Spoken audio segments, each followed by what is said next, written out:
خالص. حاجات هتعجبني؟ ايه يعني اللي هيعجبني في الصحراء؟ كفايه انك هتاخد بركه القديسين. بركه القديسين دول مش اللي زي حالاتي، انا في دنيا ثانيه خالص. ايه الفرق بينك وبين اي قديس؟ تعرف معظم القديسين كانوا ناس خطاه زينا كمان. والقديسين دول كانوا بيسهروا زي كده ولا بيعملوا اللي انا بعمله؟ على العموم بلاش نبدا الاحداث، هدي نفسك. لما نوصل هتشوف وهتسمع حاجات هتعجبك قوي. يا اخي اشوف ايه واسمع ايه؟ انا هويتك وجيت وبس.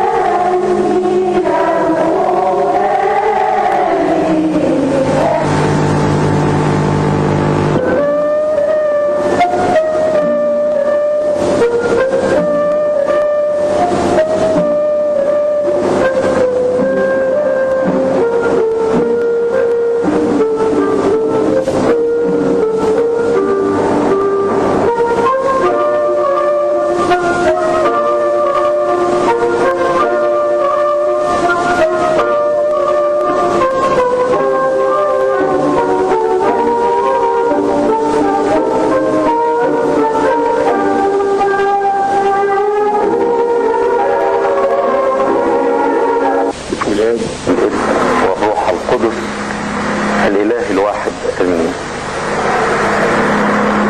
بنعمة المسيح هيكون موضوع تأملنا النهاردة عن التوبة.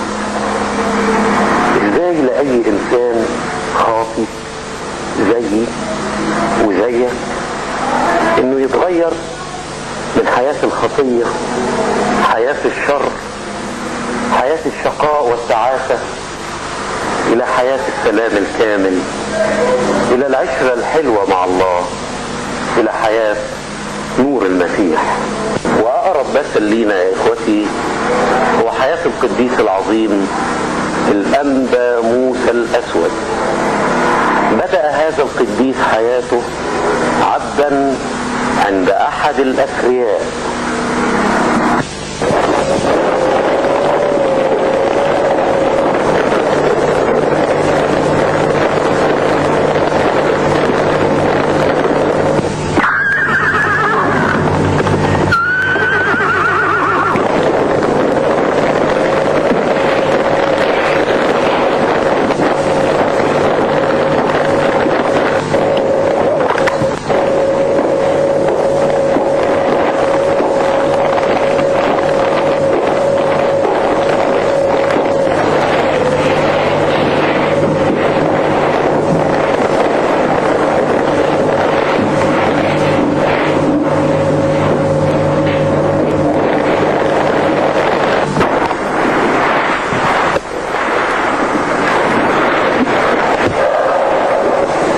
مالك يا موسى؟ انا خلاص زهقت من سيدي برهان ده، مش عارف اعمل له ايه. ايه عمل لك ايه تاني؟ النهارده الصبح بدري كنت مجهز الحصان عشان يطلع يصطاد مع اصحابه. جه يركب الحصان اتزحلق وقع، قعد صحابه يضحكوا عليه. جريت انا ومشيت وراه وشلته من على الارض. قعد يشخط فيا ويشتمني ويقول لي ما ربطتش السرج كويس ليه؟ وايه يعني لما يشتمك؟ وده حاجه تزعلك يا موسى؟ لا اصل انا اللي قلت له انت اللي مش عارف تركب. بصيت لقيت الكرباج نازل على وشي. شايف؟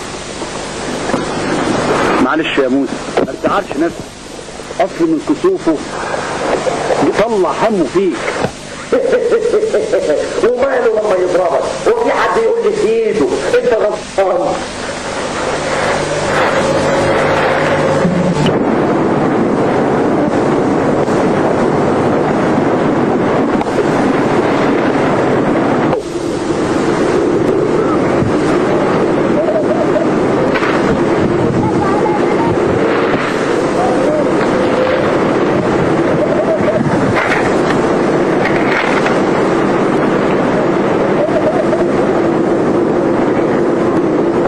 الشمس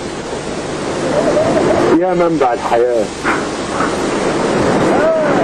ما أروعك.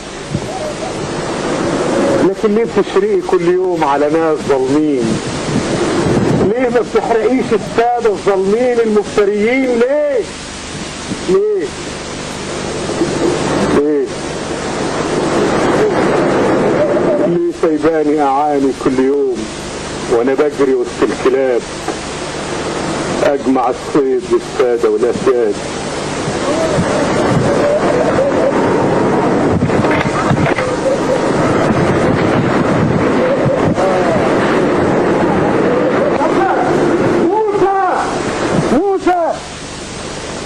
برهان هو واصحابي رجعوا من الصيد وعايزينك.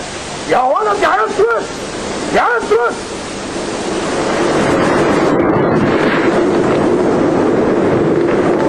يا ولد يا اسود يا ولد، انت يا ولد يا اسود، اجري اجري بسرعه، تعالى تعالى تعالى تعالى لو خفت ليه خفت ليه؟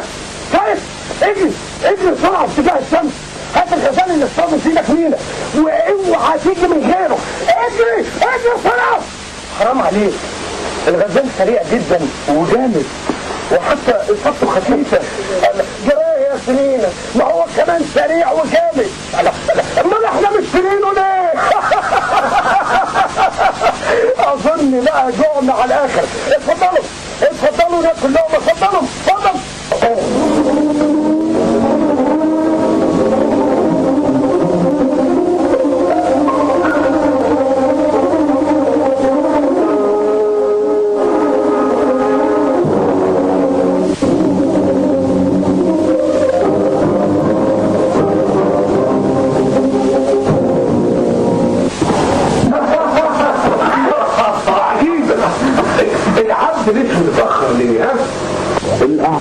ان معظم العبيد دلوقتي ما بتقومش بعملها كويس. يعني عايز تقول ان في نوع من التمرد بينهم؟ طبعا، ما دام بعض الاسياد بيعتقوا عبيدهم الباقي يشتغلوا ليه؟ العيب على المسيحيين اللي عايزين يساووا بين الاسياد والعبيد. ما هو لازم كده، ان الله اله الجميع، لا اسياد ولا عبيد. طول عمرنا نلاقي اسياد وعبيد، زي دلوقتي تقول الكلام ده؟ عن اذنكم، يظهر ان احنا مش هنتفق في الموضوع ده. مين؟ على فين؟ زمان العبد الاسود جاي وجايب الغزال بتاعك. اقعد يا مينا، اقعد يا مينا.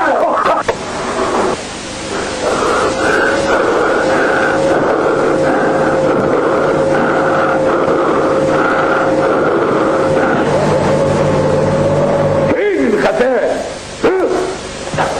الغزال سريع جدا وما قدرتش امسكه. سريع؟ ما انت كمان سريع سريع. الغزال سريع جدا وما قدرتش امسكه، انت كمان سريع.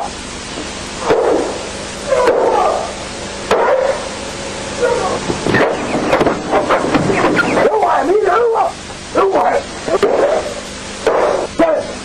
فين الغزال؟ اوعى يا مين؟ اوعى يا مين؟ اوعى فين الغزال؟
اصلي صحيت متاخر شويه، عكنن عليا الكلب ده امبارح. كلب ايه؟ العبد الاسود مسكته ضربته علقه لما حريت جتته. موسى؟ لا مالكش حق، ده ولا طيب القلب. طيب القلب؟ ما انت مش فاكر يا والدي لما مسك الكلب بتاعي وخنقه بايديه؟ خنقه، ما الكلب كان متوحش، وكمان الكلب عض في رجله عضه جامده. على العموم اهو خد جزاءه، خد ضرب يوميها لما كان هيخلص خالص. ايوه انا فاكر اليوم ده كويس، ده كان حزين لان الكلب مات مع انه كان بيدافع عن نفسه.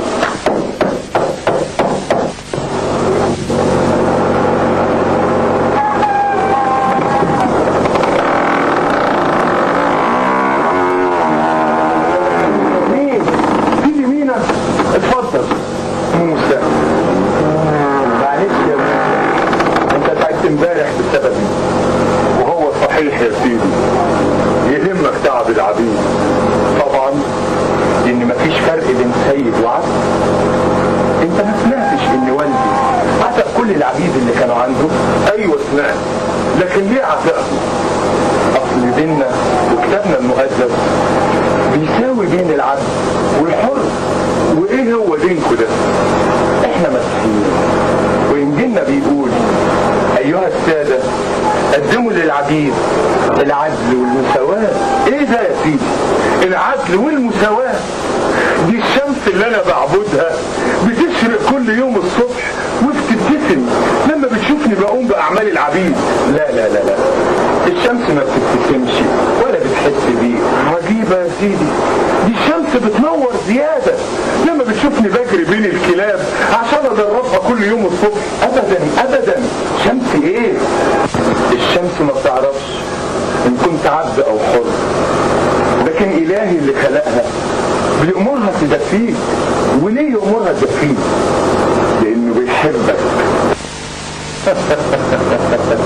يا سيدي انت بتتريق عليا، مفيش حد بيحبني ابدا. سيدي الكبير بيحبني لاني جامد وبخدمه. سيدي الصغير بيكرهني قوي، لكن الهي بيحبك. ويحبني ليه؟ هو يعرف انا مين؟ ايوه يعرفك وبيحبك. عجيب الاله ده، مع اني سمعت حاجات غريبة عن اله المسيحيين. سمعت انهم قتلوه، ايوه صلبوه، ومات من اجلك وقام، ودلوقتي حي بيرعى الجميع. مين يا ابو موسى؟ يا سيدي مينا.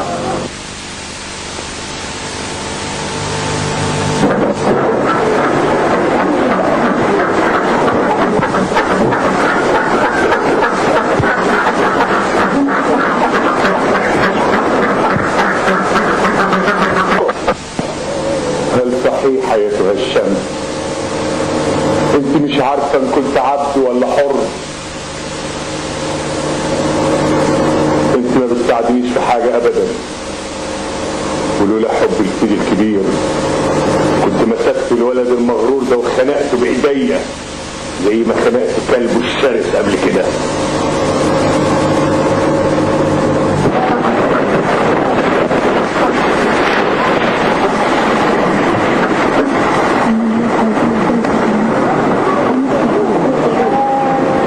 خلي عنك يابا، الشغلانه دي تقيل عليك. لا يا ابوي، روح انت اجري مع الكلاب علشان تمرنهم، احسن سيدي برهان يضربك تاني. انا خلاص زهقت، ما عدتش طايق اقعد هنا. لولا حب سيدي الكبير، كل يوم ضرب وعذاب واهانه. كل الاسياد كده يا ابني، مفيش فيهم حد يعرف الرحمه الا سيدي مينا. تعرف ان ابوه عتق العبيد اللي كانوا عنده كلهم؟ بيقولوا لانه مسيحي والاله بتاعهم بيساوي بين العبيد والاسياد. قاعد قدام الكلاب من غير جرد، من غير جرد، من غير جرد، من غير جرد. يا ويلك.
وقفة الليلة كانت تمام يا ريس، ننام على اسبوع.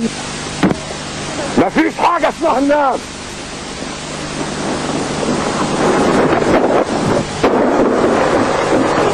السادة المغرورين دول لازم نأدبهم. إذا كانت الشمس مش عارفة تعمل لهم حاجة، هعرف ازاي انا أأدبهم. اللي لازم عصر الأمير لازم ينهدم، المحاصيل تنحرق، والرجالة تنقتل، والنسوان بتوعهم تجيبوهم هنا. مفهوم؟ مفهوم يا ريس. الخطة زي ما فهمتكم.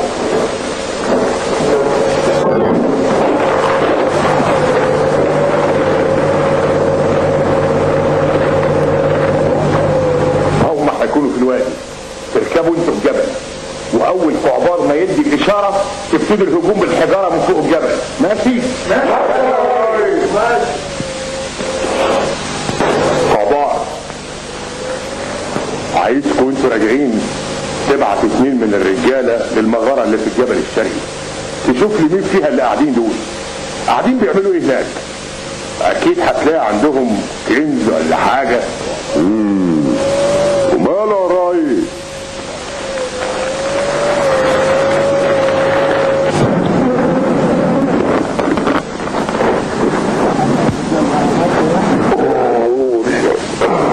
تعرف يا ريس موسى بيسموك ايه في الوادي؟ بيسموني يا قبار، بيسموك وحش الجبل.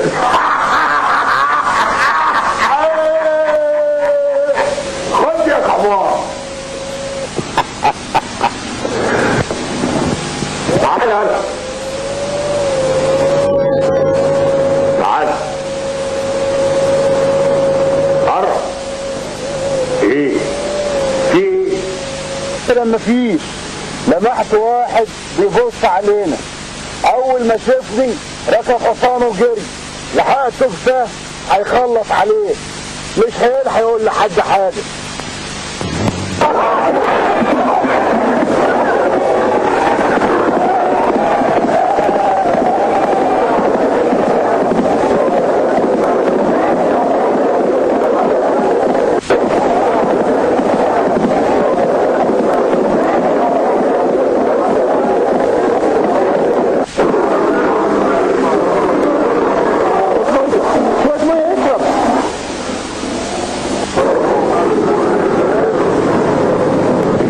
دي إصابة سهل.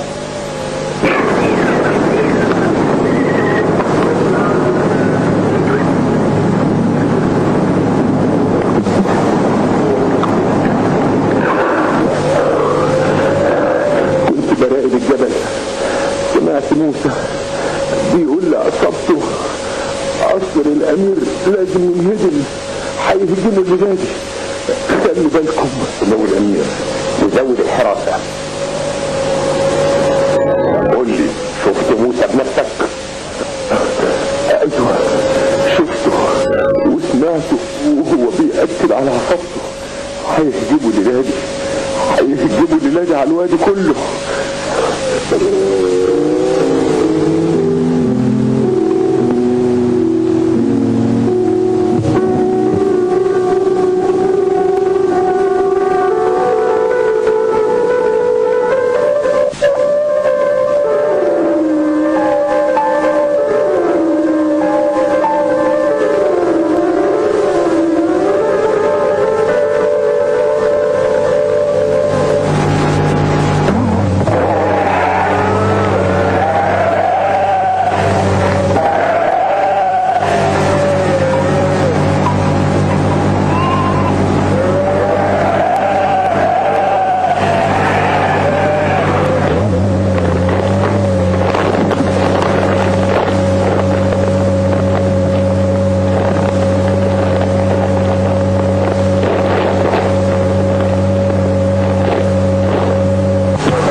يطلع لنا الشيطان الاسود. جراه يابا، ده قبل كده اهل العزه جرحوه. ما انا عارف يا ابني، علشان كده ده عنيد وجبار وما يعرفش الرحمه. ضروري هيجي الليله وينتقم منهم.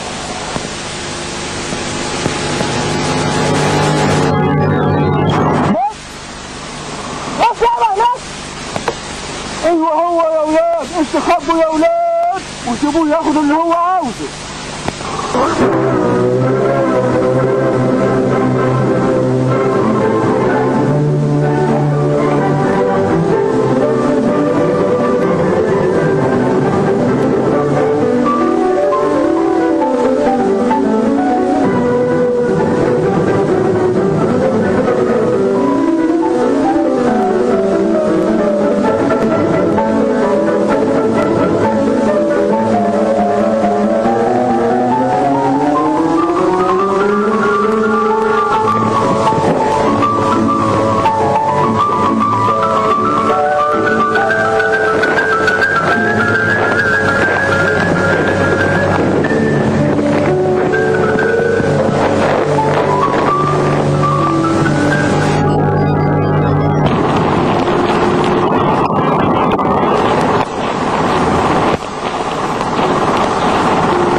تعال ما تخافيش، حتى انت كمان خايفه مني. ما تخافيش يا شطه، ما تخافيش. انت زعلانه عشان خدت الخروف بتاعك؟ طب ما تزعليش ما تزعليش، خدي دي بدل الخروف اللي انا خدته. ما تكونيش زعلانه بقى. فين ابوكي؟ ابوكي فين؟ هتعمل له حاجة؟ لا مش هعمل له حاجة. اهو لك اهو.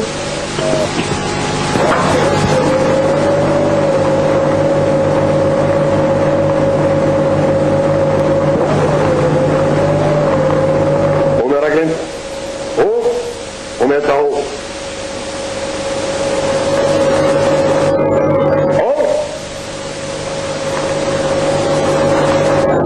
ايه دي؟ رمضة؟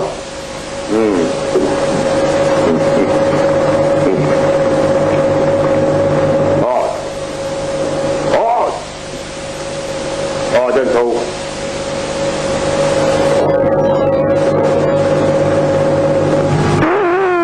بتاعتك دي؟ ايوه. وبتعرف تشتغل عليها؟ ايوه. طيب خد سمعني كده. قول يا بنت معايا.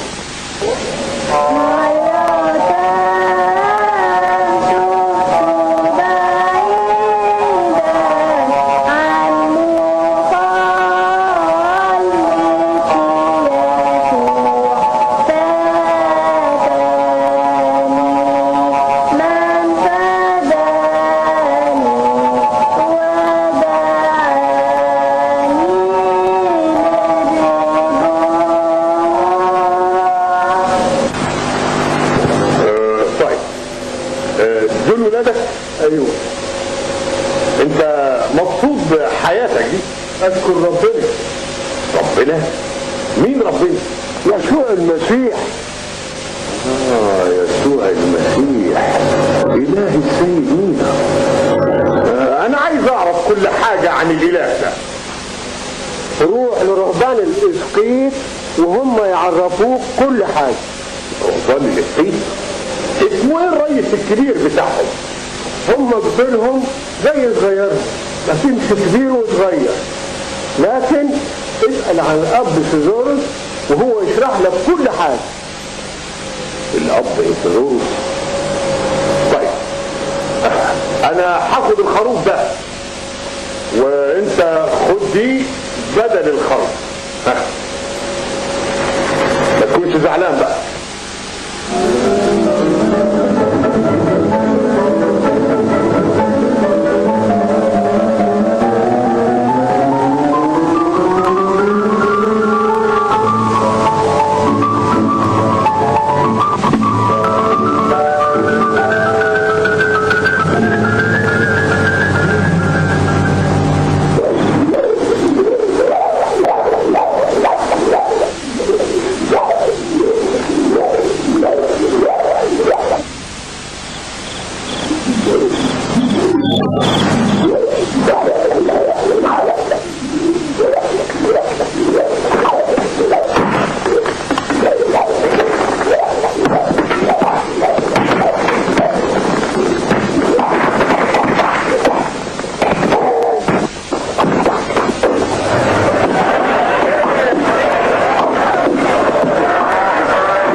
يتأثروا، يمكن يا ريس يكون كنز تقيل عليهم.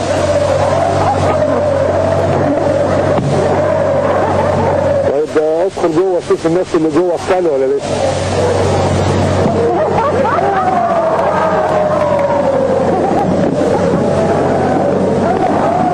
جوه عاوزينك انت يا ريس، بتاعة الحظ ما تتعوضش. حظ ايه؟ انا دماغي مش فايقه للكلام ده.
وجابوا لك السنة عينة ما لقوش عندهم حاجة تستاهل.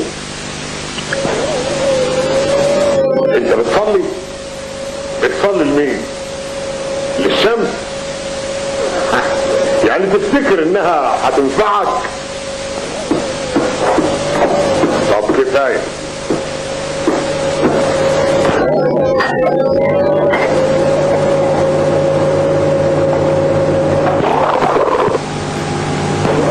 ادوله يشرب دول، اديله.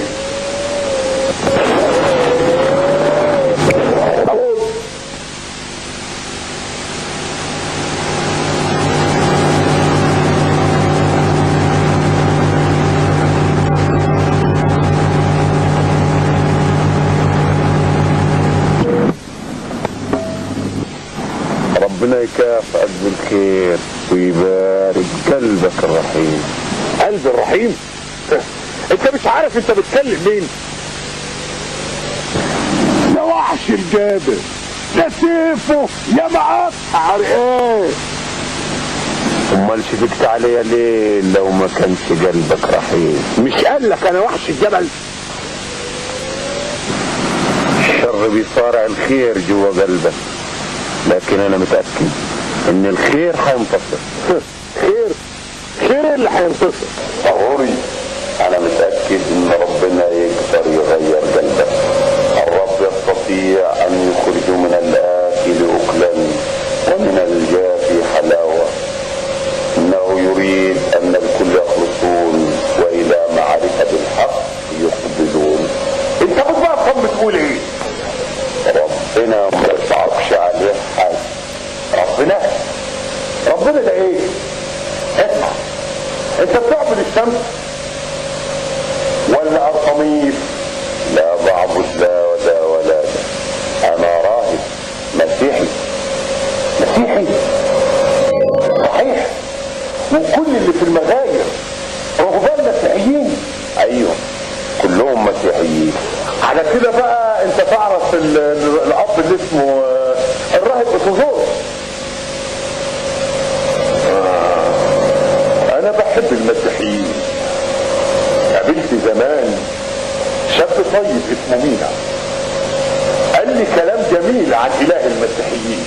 قال لي انه حرر العبيد، عشان كده انا بحب المسيحيين. انا سبت سيدي وصرت عليه، انا بقى دلوقتي من اتباع الهكم. لا الهنا بيطالبك انك ترجع لسيدك وتخضع له. ارجع لسيدي ده ايه؟ ده انا خلصت عليه من زمان. لكن ده السيد مينا عرفني ان المسيحيه بتساوي بين العبد والحر. مظبوط. امال عايز نخضع ازاي؟ المسيحيه بتطلب من العبد الخضوع وفي نفس الوقت بتطلب مطلوب من السيد ان يدي عبيده العدل والمساواة. انا مش فاهم حاجة، بس عايز اعرف حاجة واحدة، المسيحية بتساوي بين العبد والحر ولا لا؟ بتساوي بين كل الناس. بس خلاص تبقى ديانة عظيمة. عظمتها مش انها بتساوي بين العبد والحر وبس، انما عظمتها الحقيقية انها بتحرر النفس من الشر اللي جواها. السر كله في رب المجد يسوع اللي اتصلب ومات من اجل خطايانا كلنا. صحيح، انا سمعت قبل كده ان الهكم مات. ايوه، لكنه قام وقومنا معاه. ايه؟ مات وقومكم معاه؟ انا مش فاهم حاجة. طب خلاص يلا بلاش دوشة. يسوع بيحبك وعايزك. قلت خلاص امشي بقى بلاش دوشة، يلا امشي. حاضر همشي راح اصلي لك علشان ربنا يكافئك بالخير ويبارك قلبك الرحيم.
طالع الليلة.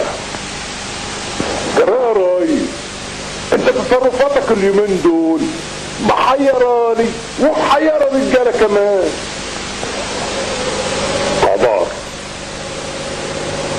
انت مش عارف انا قد ايه بكره الظلم، قد ايه بدافع عن المظلومين.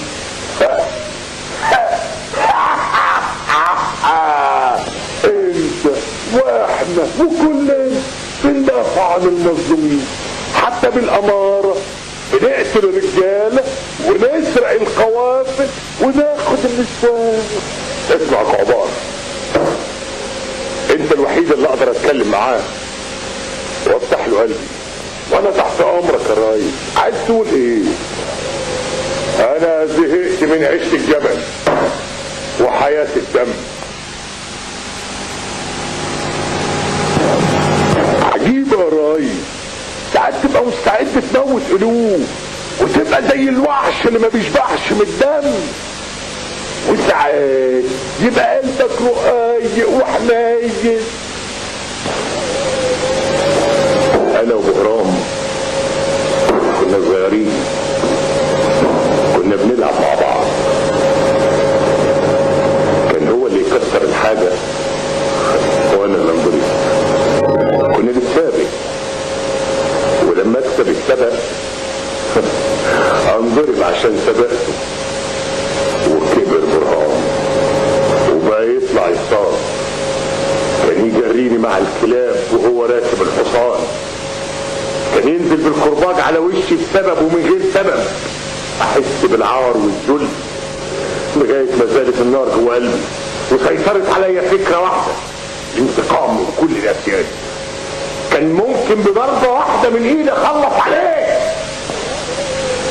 واديك شايف انا وصلت لايه، بقيت زي الوحش، لكن ما بحبش اذي حد مظلوم ابدا.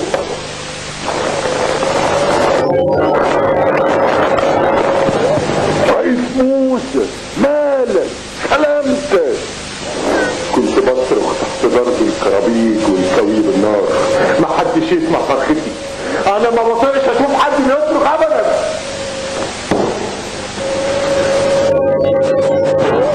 لا ده كلام كبير قوي يا ريس.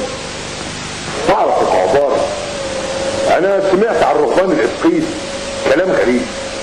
سمعت عنهم يا ريس، سمعت انهم عايشين في سلام وعدالة، كبرهم زي صغيرهم، ما بيأذوش حد، نفس الحاجات اللي بحلم بيها.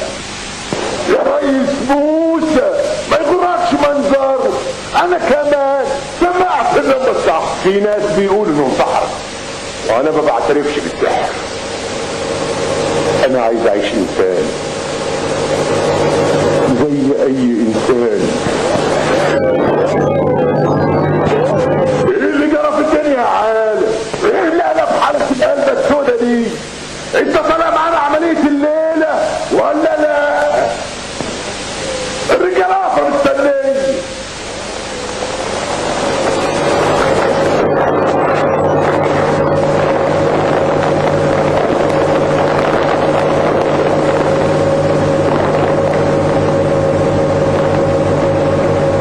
اطلعوا اعملوا اللي انتوا عاوزين تعملوه. راحتك يا رايس، دينا رجالة.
والضالين، الأبرار والأشرار. مجد يا رب ذاتك واعطي العالم أن يعرفك، اعطي العالم أن يعرفك.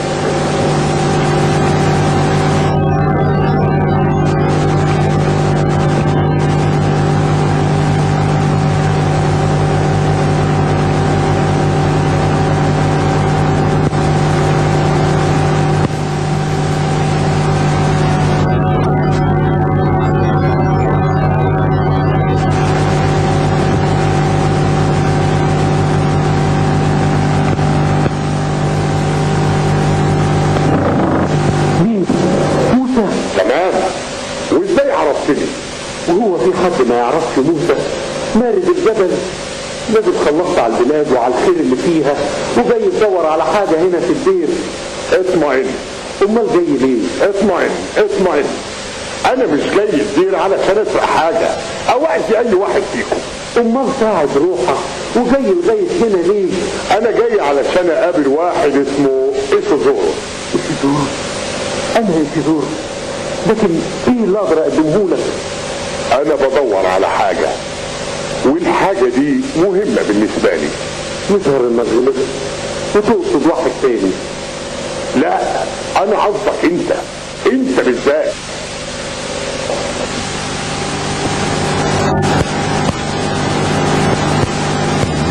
اقفل الباب.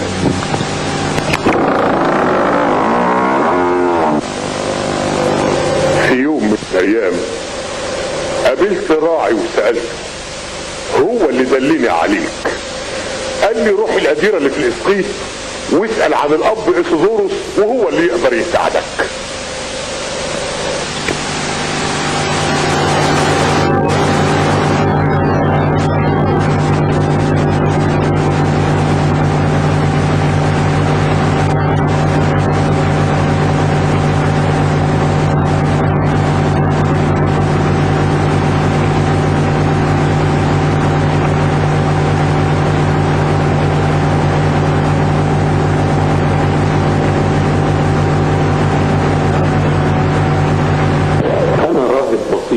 وضعيف، ازاي اقدر اساعد موسى المارد الجبار اللي قلبه زي الحجر، اللي ايديه مخضبه بالدم، اللي الناس كلها بتخاف منه. لكن لو عرفوا حقيقته وكشفوا من اللي جواه وعرفوا منه سفاح حقير تافه كانوا دسوه برجليهم. يعني انت نادم على اللي عملته؟ اشد الندم. نفسي اعيش في هدوء وسلام زيكم. الناس بتخاف مني، بتهرب لما بتشوفني.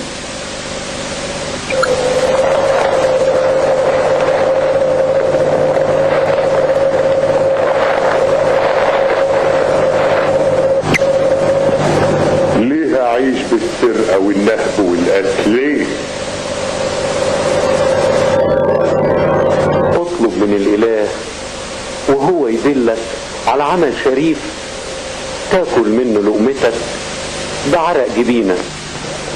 ياما نجيت الشمس وطلبت منها لكن مفيش فايدة. الشمس؟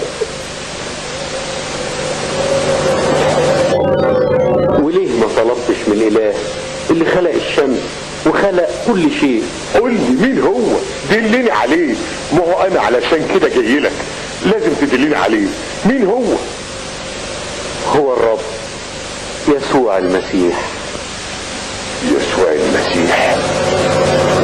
وممكن يسوع المسيح يقبل توبتي ويغفر لي ذنوبي؟ لو امنت بيسوع المسيح وسلمت له نفسك وعملت الاعمال اللي وصانا بيها يغفر لك كل ذنوبك ويطهرك منها.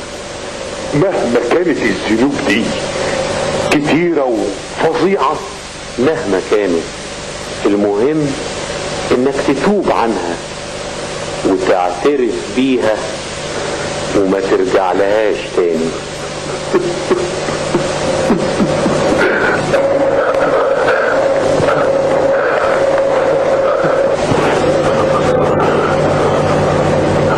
ده غفر حتى للي طلبوه. العسكري اللي طعنه في جنبه وهو على الصليب آمن بالمسيح وبقى قديس، وكمان قبل اللص اللي كان مكتوب جنبه. هو قبل اللص زيي ويمكن أشر منك. طيب اعمل ايه دلوقتي؟ انا عايز ارتاح، نفسي ابتدت تهدى، انا فعلا ابتديت احس بالراحة. انت زي كل المسيحيين اللي قابلتهم، وشك منور ومريح. قول لي اعمل ايه دلوقتي؟ اعمل ايه دلوقتي؟ آمن بس بالرب يسوع. ومين هو يسوع؟ انا مش فاهم حاجة. انا ياما كنت بناجي الشمس واقول لها ان كنت انت الاله الحقيقي عرفيني، ايها الاله الحقيقي الذي لا اعرفه عرفني ذاتك. انا في يوم قابلت راعي قال لي روح الاسقيط وهناك هتعرف كل حاجة، واديني جيت لك اهو، عرفني بقى. آمن بس بالرب يسوع وتوب عن خطيتك والرب يقبلك. انا مستعد امن بيه من غير ما اعرفه. انا بحبه مع اني ما شفتوش. بيتهيألي انا شايف صورته في وشك يابا، وفي وش كل المسيحيين اللي قابلتهم. انا بحب الهك وهو كمان بيحبك، وهو اللي جابك هنا وهيحول قلبك لصفحة بيضة. انا وشي اسود وقلبي كمان اسود. قلبك هيبقى ابيض ووشك هينور بنور المسيح.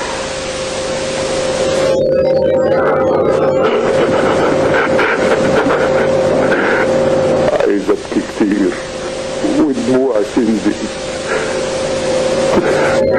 مش هنكسف، مش هحبسها، ليها طعم حلو يغسل قلبي. ارفع قلبك لربنا، قول له كل حاجة، كلم يسوع، قول له على كل آلامك، عهده على التوبة، وقول له في كل وقت يا ربي يسوع المسيح ارحمني أنا الخاطئ. قول يا ربي يسوع المسيح ارحمني انا الخاطئ. كويس. يا ربي يسوع المسيح ارحمني انا الخاطئ. كويس كويس. ودلوقتي هسيبك عشان اشوف اخواتي الرهبان وارجع لك تكون محبتك زادت ليسوع. ما تسيبنيش يابا. الرب معاك.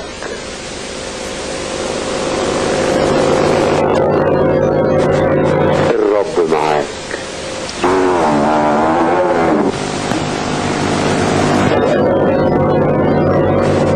الرب معايا يا رب. يا رب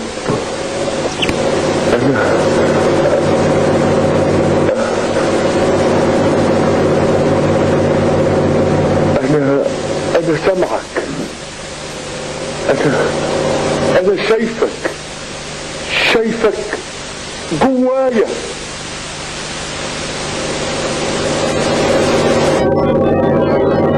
أيوة أنا عملت الحاجات دي كلها. سامحني سامحني سامحني.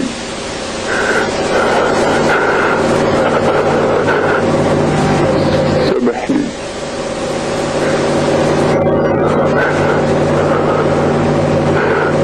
سامحني.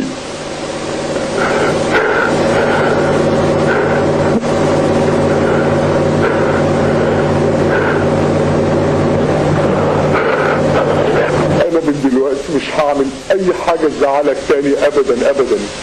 شيل من عينيا منظر الدم، شيل شيل. انا ما كنتش شايف غير لون الاحمر في كل عيشتي، في اكلي في شربي بالليل بالنهار. يا ربي يا ربي يا ربي يسوع المسيح ارحمني انا الخاطي.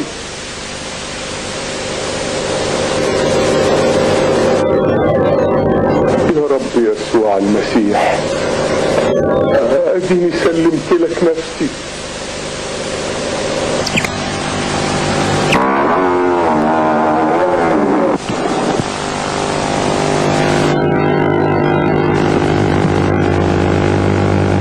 ارفع قلبك لربنا وقول له كل حاجة. كلم يسوع، قول له على كل آلامك، عهده على التوبة، وقول له في كل وقت يا ربي يسوع المسيح ارحمني أنا الخاطي. يا ربي يسوع المسيح ارحمني انا الخاطي. يا ربي يسوع المسيح ارحمني انا الخاطي. انا غريب وتايه وضعيف، نفسي اعيش في هدوء وسلام، نفسي اعيش في سلام.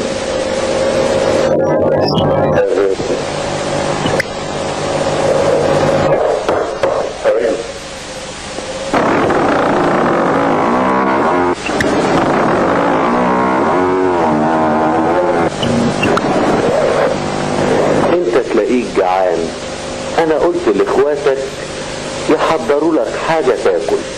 انا عايز اقعد معاكم هنا على طول.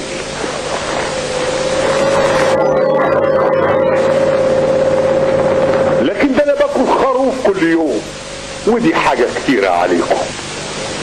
شوف يا موسى، انت هتقعد معانا هنا شوية، ولما تتأكد من عمل النعمة في قلبك نعمدك، وبعد كده ان كنت ناوي تقعد معانا هيكون في تدريب تساعدك انك تتغلب على جميع الشهوات. ايوه الراهب قال لي ربنا ما يصعبش عليه حاجة. سلام لك يابا. سلام والنعمة.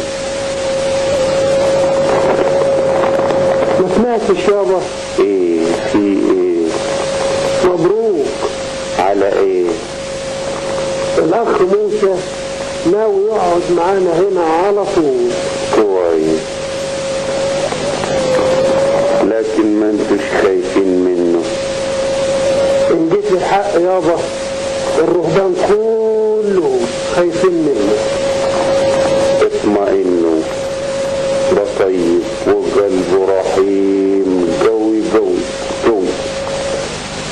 على العموم انت عارفه اكتر مننا.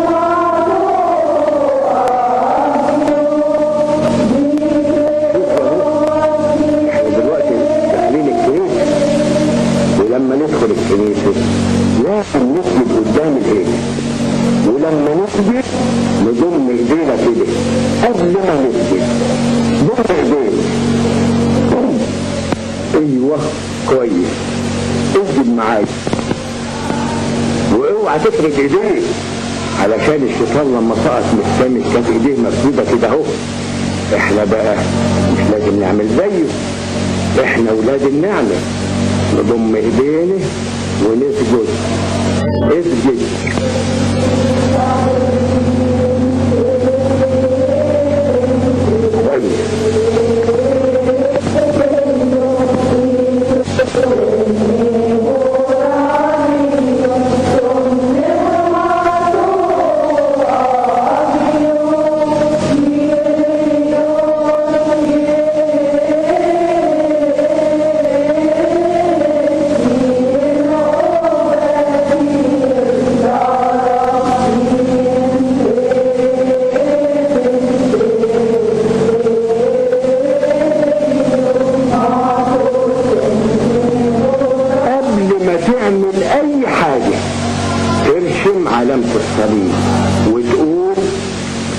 الآب لأن الله فوق، والابن لأنه نزل وتجسد من السيدة العذراء مريم، والروح القدس من الشمال رمز الموت والهلاك إلى اليمين رمز النعيم الأبدي. إله واحد آمين. فهمت بقى يا موسى؟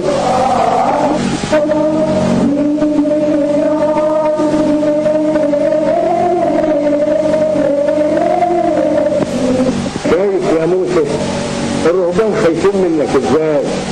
اصلهم ما يعرفوش ان النعمة غيرتها. نشكر الرب يسوع.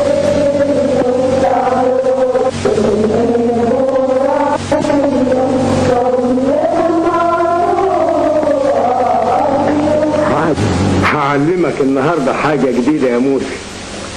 كل تسبيحة يبقى فيها ضرب بالدف. تعرف تضرب على الدف؟ خد جرب، خد جرب.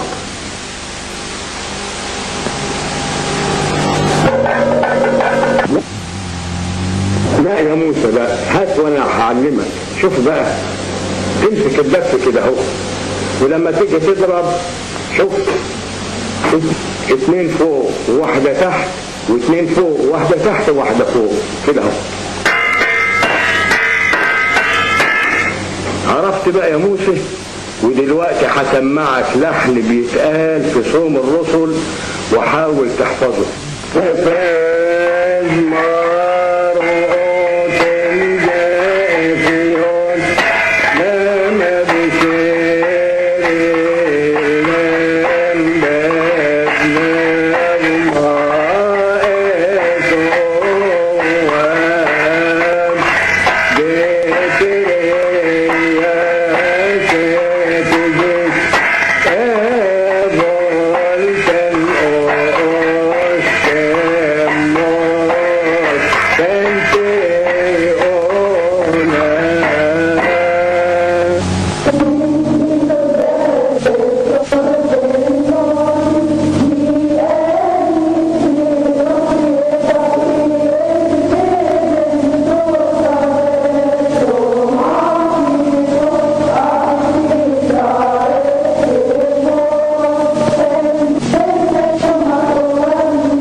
كتير من الابرياء،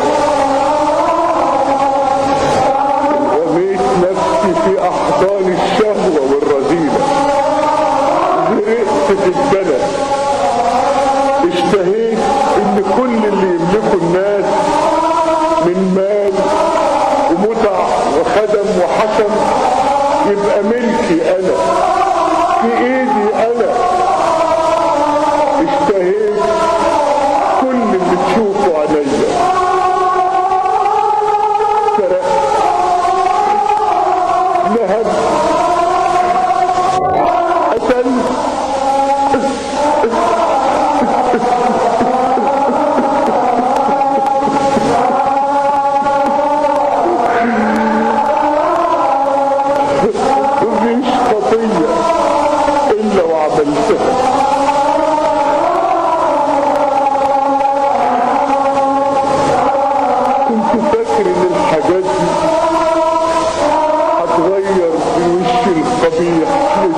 ان خطايا موسى دي لا يمكن تتطهر ابدا، لكن بصيت لقيت ملاك من السماء في ايده لوحة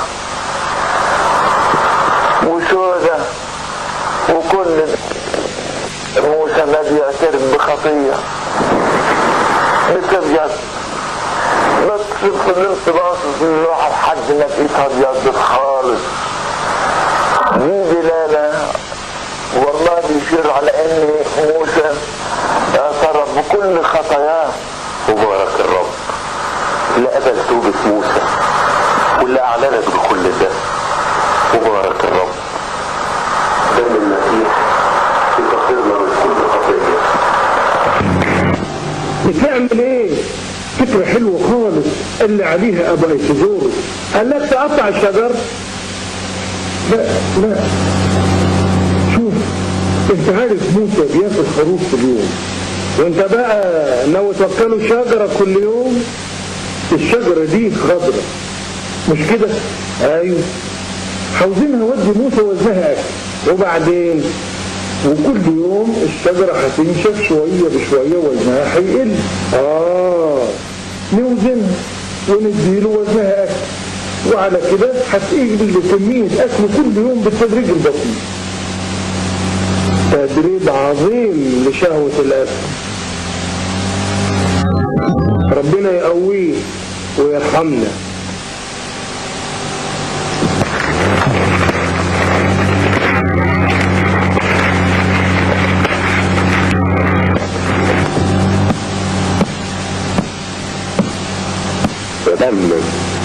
السلام والنعمة. مبروك يا اخ موسى، اديك بقيت كلك ابيض فابيض، ويا ريت من جوه كمان ابقى ابيض.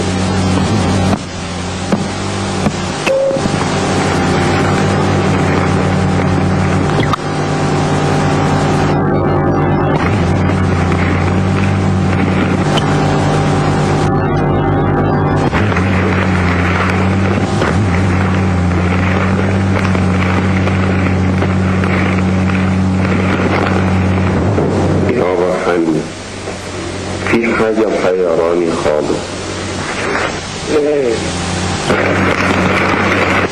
جلعة المي بقالي كم يوم اقوم الصبح علشان املاهي الاقيها مليانة، ما تعرفش مين اللي بيعمل الشغلة المتعبة دي ابدا، لكن انا برضو بلاقي جلعتي مليانة كل يوم. الله يبارك اللي بيعمل العمل ده، لأن مشوار المية طويل وانا عجزت على الآخر.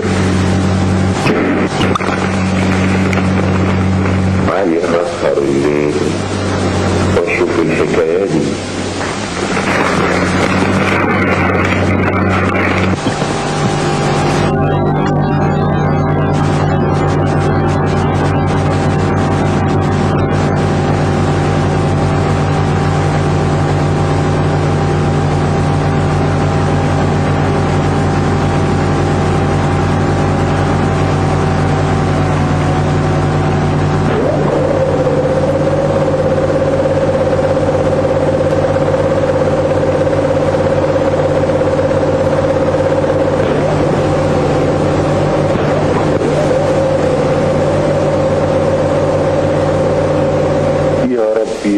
المسيح ارحمني انا الخاطئ. يا رب يسوع المسيح ارحمني انا الخاطئ.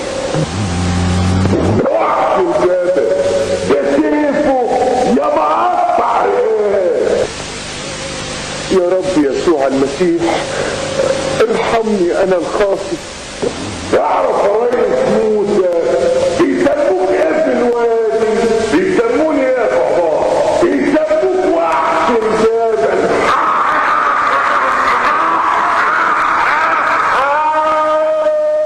خد يا صحبان. يا ربي يسوع المسيح ارحمني انا الخاطي. مفيش حاجة اسمها النام. اللي لازم قصر الامير لازم ينهدم، المحاصيل تنحرق، والرجالة تنقتل، والنسوان بتوعهم تجيبوهم هنا. مفهوم؟ يا رب يسوع المسيح ارحمني انا الخاطي.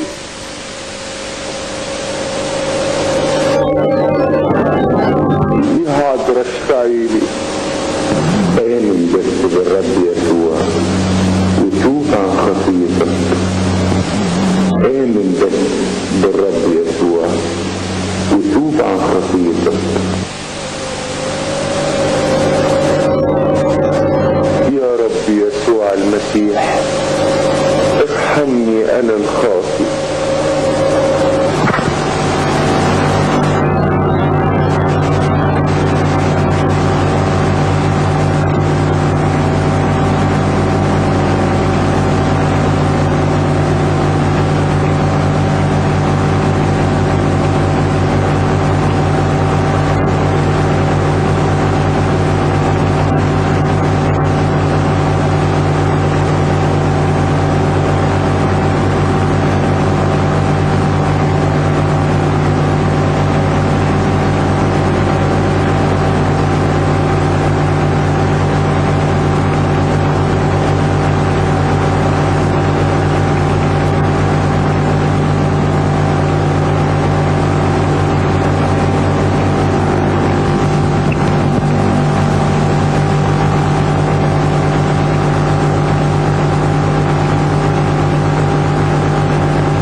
لا يابا، سيبني اعمل حاجة تنفعني قدام عرش المسيح.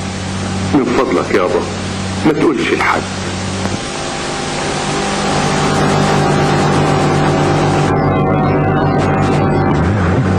مسكين يا موسى يا ابو الشيسوي، عملت الشرور كتيرة وما انتش عارف تعمل الا خير بسيط.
فين الاخ موسى؟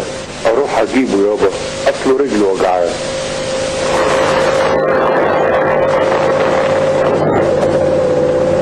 مسكين موسى، الشيطان حسده، لقيته بيبكي.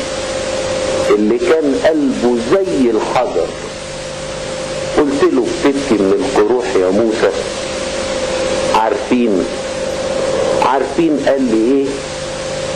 قال لي لا يا ابانا، انا ببكي لاني مش قادر اساعد الابهات الكبار.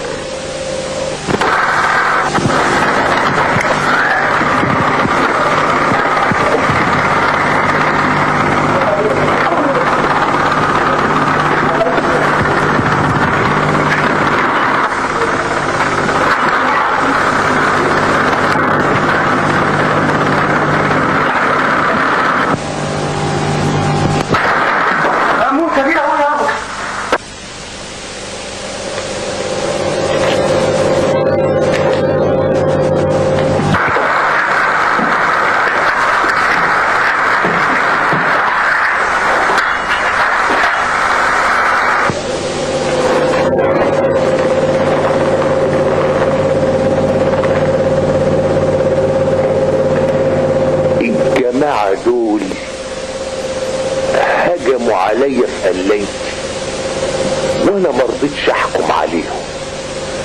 جبتهم هنا واحكموا عليهم انتوا.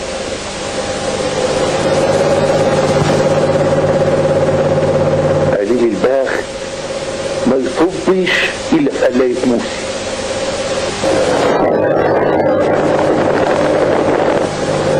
وانت ايه رأيك يا موسى؟ يا ابونا انا كنت زيهم واكتر، وربنا اداني فرصة للتوبة. خلاص اتصرف انت معاهم.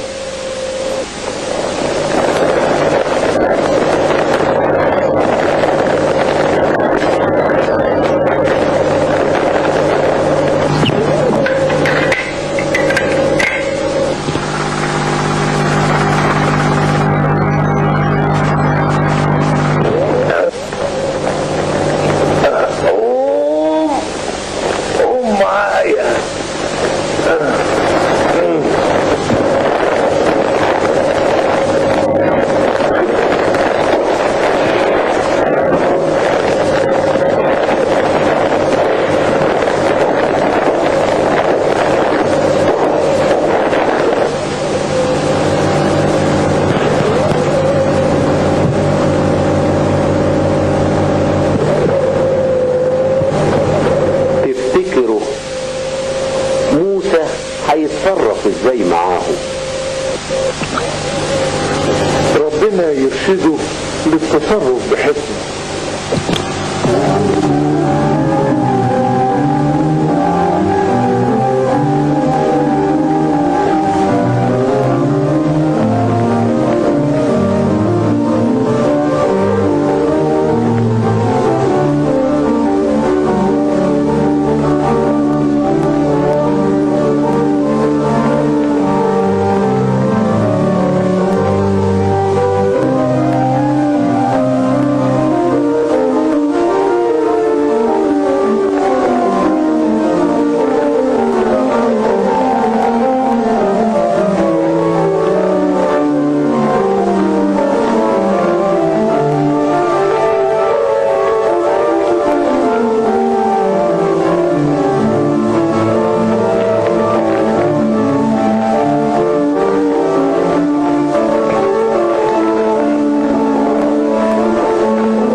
كانوا بيسموه المارد. ده كان واحد جاب قصدك الرئيس موسى؟ ايوه، قصدي الرئيس موسى. انا اعرف ان ما كانش في حد زيه في الاجرام ابدا، ودلوقتي قلبه اتحول وعايش في سلام وسعادة وفرح. ومين ده اللي قدر على الرئيس موسى؟ ربنا يسوع المسيح. ومن ربنا يسوع المسيح ده الاله الحقيقي اللي ما يصعبش عليه حاجة. فين هو الاله الحقيقي ده؟ ايوه، سألتني هو فين الاله الحقيقي ده؟ انا هقول لك.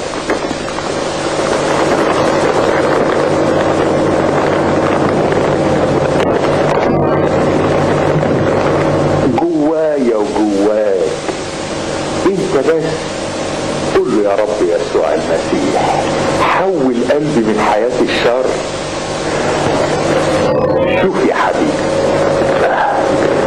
ما دام لك فرصة للتوبة اسرع وتوب، لان المسيح الهنا عاوز خلاص كل الناس وعايزهم يعرفوا الحق، وهو هيستناك وهيقبلك. طب احنا ماشيين بقى. لا، ازاي؟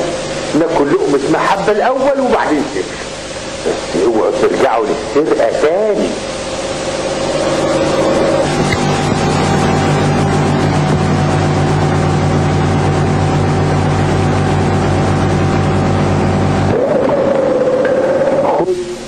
وصل مرس ابا موسى. فاكر وزن الشجرة اللي قطعتها من 10 سنين اهرت وزنها على وزن حبة الفول دول ولقمة العيش دي. ليس بالخبز وحده يحيى الانسان، ربنا يبارك لنا فيه. قد احنا بقينا 500 راهب في الدير، وكل يوم بنتعلم منه حاجة جديدة.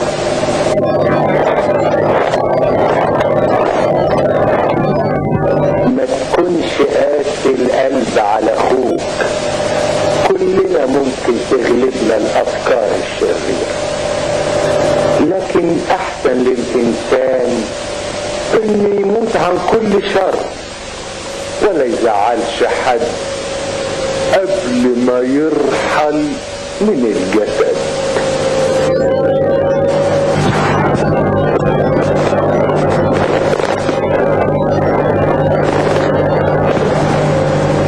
غابي،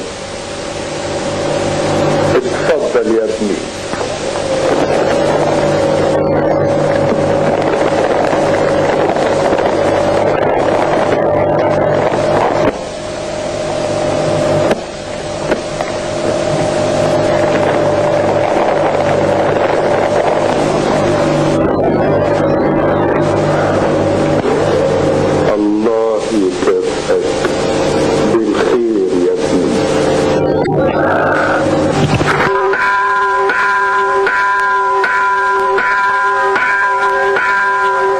وهكذا يا إخوتي كانت حياة موسى الراهب. وبعد فترة وجد مستحقا أن ينال درجة القسيسية، وما أن دخل الكنيسة لتتم رسامته حتى انتهروا البطريرك قائلا: اخرج من هنا يا أسود اللون. فما كان منه إلا أن أسرع خارجا وهو بيقول لنفسه: لقد فعلوا بك ما تستحق. فلما سمع الأب البطريرك ذلك استدعاه وطيب خاطره وأعلمه أنه كان يختبر تواضعه وقوة صدقه. وبعد أن تمت رسامته قسيسا زاد صيته جدا، وأعطاه الرب قوة شفاء المرضى وإخراج الشياطين. وحينما بلغ من العمر 75 سنة تقريبا هجم جماعة من البربر على الإسقيط، ورفض الأنبا موسى أن يهرب، وفضل أن ينال إكليل الشهادة على يد البر.